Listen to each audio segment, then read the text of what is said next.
Part 2, you will hear a volunteer coordinator giving information about an open day at a restored textile mill.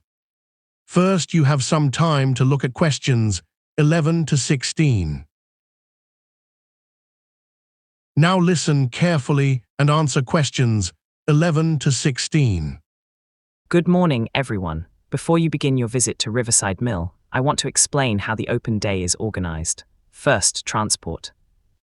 The town car park will fill early, and the bridge beside the mill is closed to private cars today. Please use the shuttle bus from the market car park. It runs every 15 minutes and stops outside the main gate. The mill opens at 10, but the first demonstration does not start immediately. The introductory talk was printed as 11 o'clock on an early leaflet, but it has been moved slightly later to 11:15, so the school group can pass through the entrance first. If you have booked the archive tour, meet the guide at the stairs to the basement. The archive used to be in the west office, but the documents have now been moved below ground, where the temperature is more stable.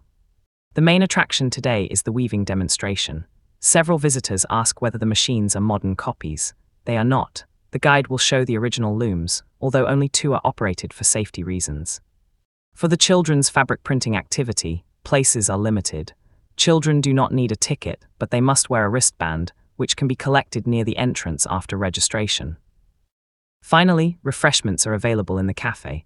The courtyard kiosk will sell bottled water only, so anyone wanting lunch should go to the cafe before the noon rush.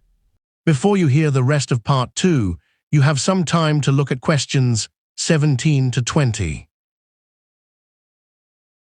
Now listen and answer questions 17 to 20. I will now describe the 6 locations listed on your question sheet. Please listen carefully, because some of the locations sound similar. The reception desk is just inside the main doorway. This is where visitors collect the printed floor guide and where lost property should be handed in. It is not the place for food vouchers. The dye room is the small room with blue tiles along the walls. That is where you can watch the natural color demonstration, using onion skins and plant dyes. The room is supervised, so please do not touch the heated pans. The weaving gallery is the long room upstairs. It contains the largest machines and the oral history listening posts. If you want to hear former mill workers describing the noise of the factory, that is the place to go. The loading yard is outdoors. It is being kept clear for deliveries and emergency access, so there are no visitor activities there this morning. The education studio is at the far end of the ground floor. Families should go there for fabric printing. It is separate from the dye room because children will be using ink rollers rather than hot dye. The river terrace is open for photography and short breaks. It is a good place to look at the water wheel from outside, but the guided technical talk will not be held there.